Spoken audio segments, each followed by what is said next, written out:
Japan, the land of calm order and perfect rhythm, a nation where trains glide to the second and streets shine so clean they reflect the sky. To the world, Japan is the future, efficient, polite, and impossibly safe. But what if I told you that behind the perfection lies a hidden side few ever see? Because beneath the neon lights and cherry blossoms, Japan carries a silent weight. A culture built on harmony, yet haunted by isolation. A place where people work until they collapse. Where thousands vanish each year without a trace. And where loneliness has become a quiet epidemic. Every image of Japan tells half the story. Tourists see the temples, the fashion, the calm faces in crowded subways. But they don't see the cost. They don't see the sleepless workers who never return home. The elderly who die alone. The millions who live disconnected in one of the most connected societies on Earth. For decades, the world has admired Japan's discipline, its order, its calm. But perfection, as we'll see, always comes with a price. This isn't the Japan from postcards or anime screens. This is the Japan that hides behind politeness.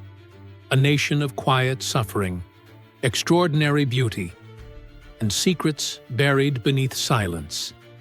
And as we step inside this world, what we uncover might just change how you see this country forever. So, let's begin with the myth that started it all, the illusion of perfection. To outsiders, Japan looks flawless.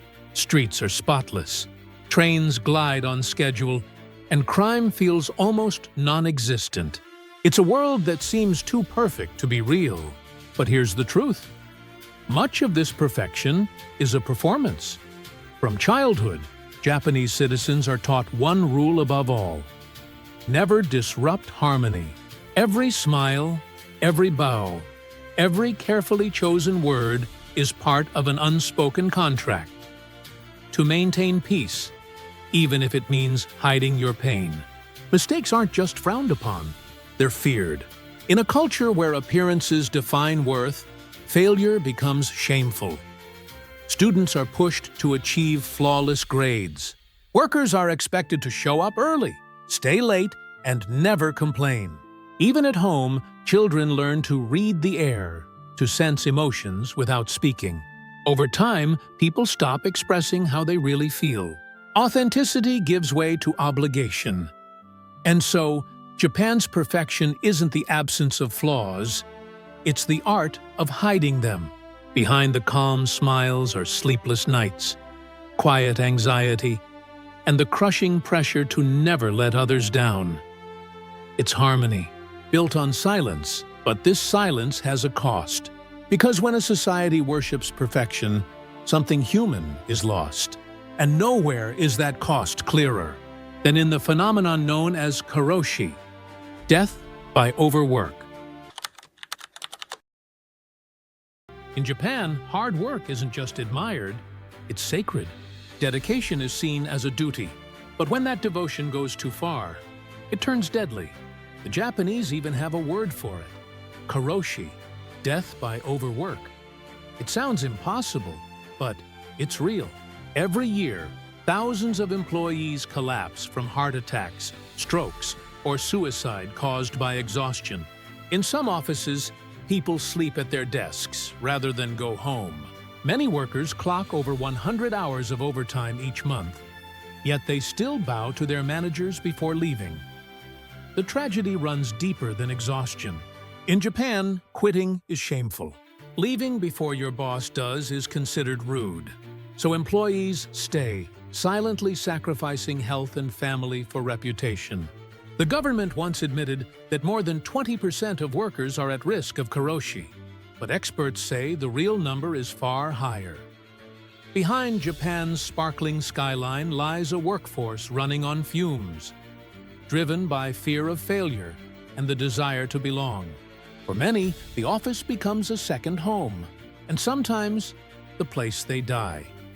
In a society that honors loyalty above life itself, Karoshi isn't just a tragedy. It's a warning that devotion can turn deadly. And for those who survive this pressure, another enemy waits in the shadows: loneliness. Japan is one of the loneliest countries on Earth. In a nation of over 125 million people, millions live completely alone, not just physically, but emotionally. It's called a loneliness epidemic, and it's spreading quietly through every corner of society. There's a word for those who vanish from the world: hikikomori. They lock themselves in their rooms for months, sometimes years, refusing to see friends, family, or even daylight. Government surveys estimate over 1.5 million people live this way, but experts say it could be double that. Technology has made isolation easier. You can order food, pay bills, and chat through a screen without ever speaking to a person. Some cafes even rent out companionship. An hour of listening, a stranger's presence, nothing more. The problem isn't just solitude, it's the culture of silence. In Japan, expressing emotions can feel like breaking the rules. People avoid burdening others with their pain, so they keep it hidden, locked behind polite smiles. And as cities grow louder, homes grow quieter, families drift apart. Neighbors stop talking. Even in the most crowded train, you can feel utterly invisible. The loneliness doesn't just change how people live, it changes how they die. Because for many, isolation ends not in connection, but in silence. In Japan, death can arrive quietly and stay unnoticed. Every year, thousands of people die alone in their apartments. Days pass. Weeks, sometimes months. No one knocks. No one wonders, until the smell escapes through the door. This phenomenon has a name: Kodokushi, the lonely death. It's most common among the elderly, but not only them. Middle-aged workers, single mothers, even young adults vanish from society, forgotten in silence. When found, the scene is hauntingly ordinary. A TV still playing, a cup of tea left half full, a calendar frozen on a date no one remembered. Japan's aging population makes this tragedy worse. 1 in 3 citizens is now over 65, and many live entirely alone. Family bonds, once sacred, have weakened as generations drift toward the cities. In Tokyo, entire companies exist solely to clean the apartments of the dead, removing traces of a life no one came to mourn. The government calls it a social issue, but for those who die unseen, it's something darker, a reflection of a society that values order over connection. In Japan, Kodokushi isn't a rare event. It's become part of everyday life. And behind every lonely death lies the same silent force, a pressure so strong that it shapes every smile, every word, every life. The pressure to conform. In Japan, standing out isn't brave. It's dangerous. From the moment children enter school, they're taught one lesson that shapes the rest of their lives: never disturb the harmony. There's even a saying: the nail that sticks out gets hammered down. It's more than a proverb. It's a warning. In classrooms, students wear the same uniforms, follow strict routines, and learn to read the air. Kuki wo yomu, understanding what's expected without a word spoken. Individuality is quietly erased in the name of order. By adulthood, conformity isn't a choice. It's survival. This pressure reaches every layer of life. Workers hide their opinions to avoid conflict. Women often face judgment for not marrying young. Men suppress emotion to appear strong. Even mental illness is masked, because admitting struggle feels like failing the group. The result is a calm, controlled society, but one that often hides deep pain. People smile when they want to cry. They agree when they want to scream. It's a harmony built on silence, where being different can feel like being wrong. To outsiders, it looks peaceful, but inside it's suffocating. And for those who can't keep pretending, life on the margins awaits, unseen, unspoken, and often forgotten. Because in Japan, even the homeless must stay invisible. In the world's third largest economy, homelessness isn't supposed to exist. But it does, hidden in plain sight. Japan's streets may look spotless, yet beneath bridges, in public parks, and inside 24-hour internet cafes, thousands quietly survive with no address, no recognition, and no voice. Officially, the government reports fewer than 4,000 homeless people nationwide. But experts say the real number could be 10 times higher, because Japan has mastered the art of invisibility. Many of its homeless don't beg or ask for help. They stay clean, organized, and unseen, blending into the order that society demands. Most are men in their 50s or 60s, once part of Japan's booming economy. They worked in factories, offices, and construction sites until one layoff, one illness, or one divorce sent them spiraling. With no safety net, they fell and never climbed back. Some sleep in internet cafes for just $20 a night. Others live in cardboard shelters so neat they look temporary. Even after years, society pretends not to see them. Because in Japan, failure is shame, so they remain silent. Ghosts in the most efficient country on earth.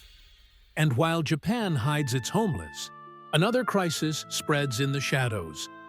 Not economic, but emotional. The slow collapse of human connection and the fading of intimacy. In Japan, love itself is disappearing. Relationships, marriage, even physical intimacy, all are in steep decline. Experts call it the celibacy syndrome, and it's changing the very fabric of Japanese society. Surveys reveal that nearly half of all adults under 35 are single. Many have never dated, never kissed, and never planned to marry. More than 40% of young people say they've lost interest in sex entirely. Instead, companionship has gone digital. Dating apps, virtual partners, and even AI girlfriends now replace real human touch. The reasons run deep. Long work hours leave little time for love. Social anxiety and fear of rejection push people inward, and a culture that prizes modesty makes expressing desire feel taboo. For many, romance has become another burden, something easier to avoid than pursue. This emotional drought is reshaping the nation. Japan's birth rate has plunged to record lows. More diapers are now sold for the elderly than for babies. Entire generations are growing up without seeing real affection at home. In a country once defined by close family bonds, connection has become optional and increasingly rare. And as the cities grow colder and quieter, another disappearance begins, not of emotions, but of people themselves, because across Japan's countryside, entire towns are vanishing. Japan's countryside is dying, not metaphorically, but literally. Entire villages are being abandoned, their schools closed, their streets silent. The reason? The youth are disappearing. Every year, thousands of young Japanese leave rural towns for Tokyo, Osaka, and Yokohama in search of opportunity. What's left behind are empty classrooms, overgrown rice fields, and aging residents who live out their final years in isolation. In some villages, the youngest person might be over 60. There's a haunting word for this phenomenon, Genkai Shuraku, marginal villages. These are places on the brink of extinction, where the local store has closed, the post office stands empty, and no new children have been born in decades. The result is a slow-motion collapse of community. Temples crumble, traditions vanish, and with them, the collective memory of rural Japan fades away. To the government, the crisis is an economic problem. To the elders, it's personal. A loneliness too deep to measure. They watch as the youth disappear into the neon cities, never to return. And yet, the tragedy doesn't end there. Because even in the bustling cities, many young people feel just as lost. Trapped not by distance, but by despair. They live in tiny rooms, isolated and unseen, and some never leave them at all. Behind closed doors across Japan, a silent epidemic grows. They are called Hikikomori, the withdrawn, an estimated 1.5 million people, mostly young men, who have completely shut themselves off from society. Some haven't left their rooms in years. Others haven't spoken to anyone outside their families in decades. The Hikikomori live in self-imposed exile, tiny rooms filled with manga, game consoles, and dim light. For them, the outside world feels unbearable. The pressure to succeed, the fear of failure, the crushing weight of expectation. One mistake, one humiliation, can push them into permanent retreat. Parents quietly enable their isolation out of shame, delivering meals to the door and pretending everything is fine. The government calls it a social withdrawal crisis, but few real solutions exist. Many of these recluses are now aging, some in their 40s and 50s. They are known as the 80-50 problem. Parents in their 80s still caring for children in their 50s. What happens when those parents die? No one knows. Japan's Hikikomori embody a nation's silent scream, a generation trapped between perfection and despair. And as isolation deepens behind locked doors, another darker form of loneliness emerges, one that doesn't wait for death, but invites it. Japan's beauty hides a quiet tragedy, one that takes more lives each year than natural disasters ever could. Suicide, long treated with solemn acceptance, remains woven into the nation's cultural fabric. For centuries, Japan has associated death with dignity, from the ancient samurai's seppuku to the modern worker's quiet despair. Failure, debt, shame. These aren't just personal burdens. They're seen as moral stains. And for some, ending one's life feels like a way to erase them. Today, Japan records thousands of suicides annually. Men in their 40s, overworked and exhausted. Students crushed by academic pressure. Elderly people choosing death over loneliness. Even teenagers feeling unseen disappear into the night without a sound. There are places where this grief becomes tangible, like Aokigahara, the dense forest, at the foot of Mount Fuji, known worldwide as the Suicide Forest. It's eerily silent, untouched by wind, filled with the remnants of those who couldn't bear the weight of living. The government has made efforts, hotlines, awareness campaigns, prevention centers. Yet the numbers remain hauntingly consistent, because the issue isn't just mental health, it's cultural conditioning. When a society values harmony over honesty, pain goes unspoken, and silence kills. But even as death looms in the shadows, Japan faces another quiet crisis, one that reflects not despair, but exhaustion. In Japan, work isn't just a duty, it's identity. Dedication is celebrated, and loyalty to one's company is seen as the highest virtue. But behind this devotion lies a chilling reality. Karoshi, death by overwork.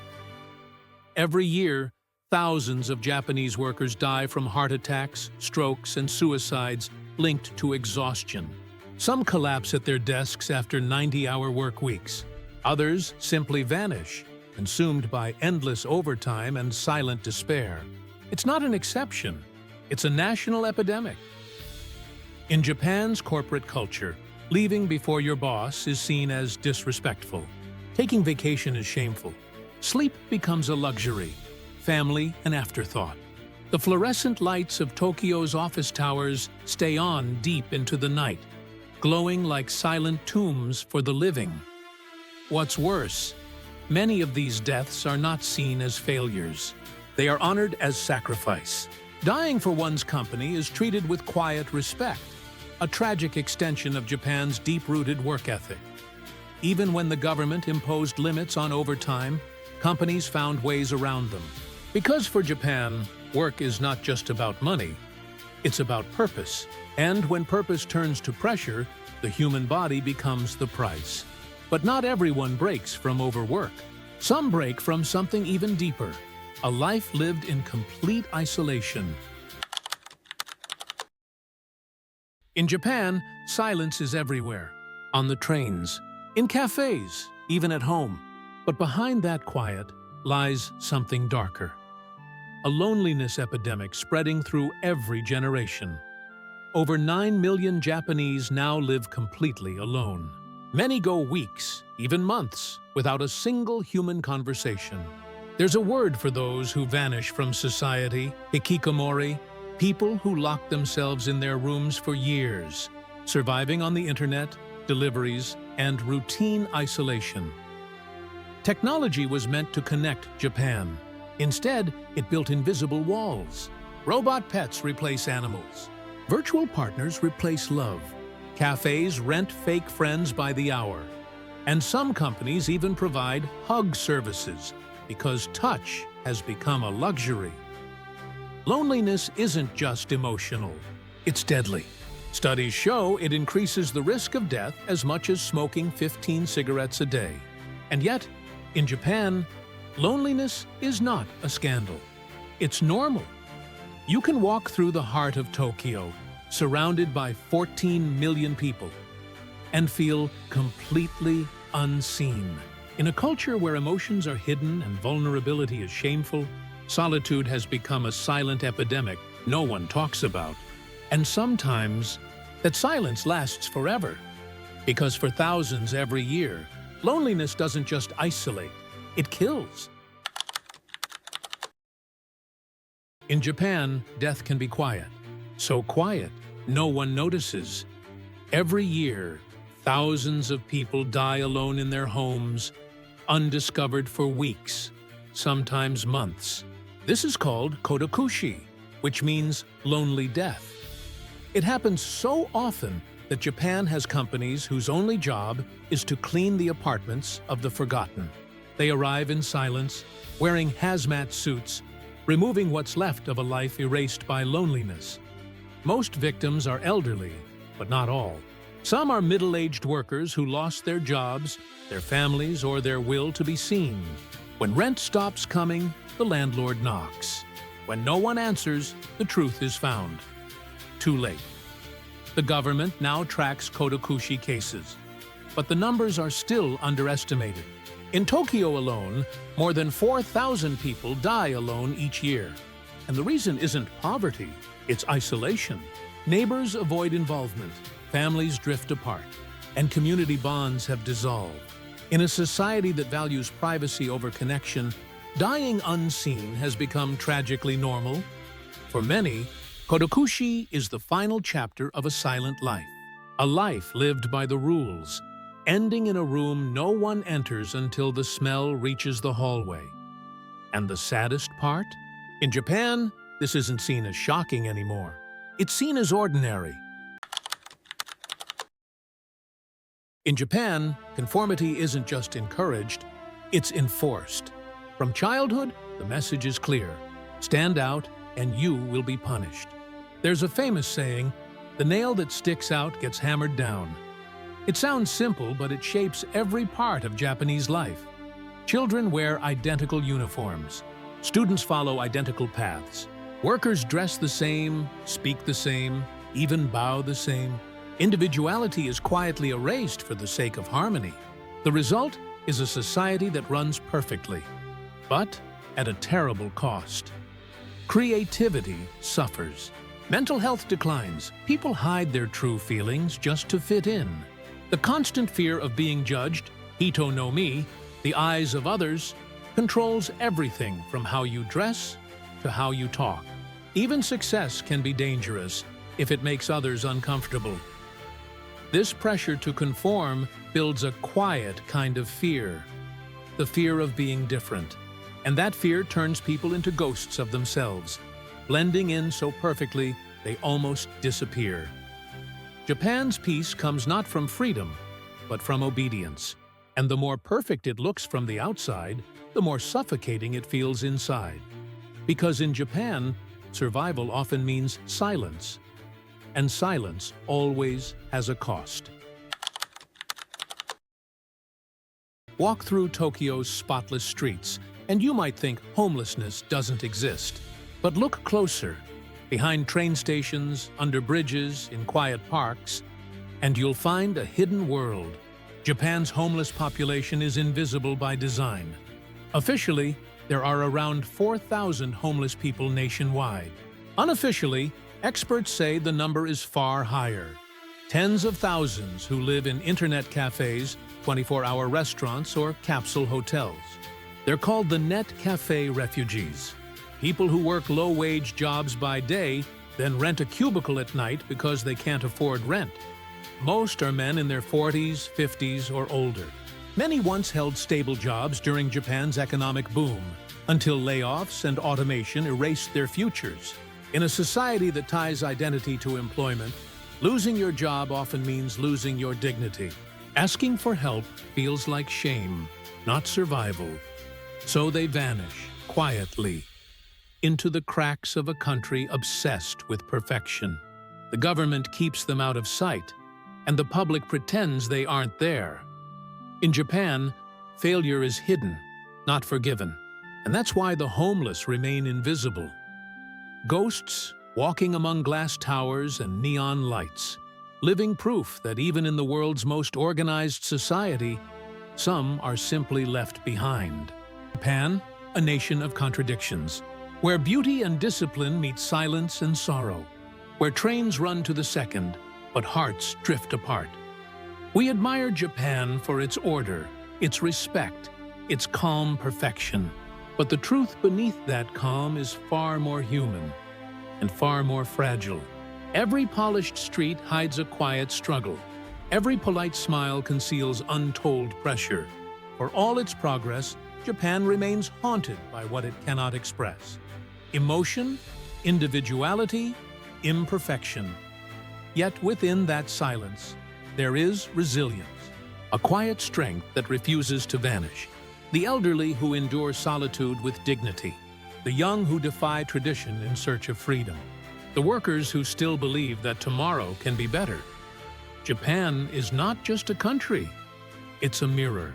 It reflects what happens when a society values harmony over honesty, progress over people.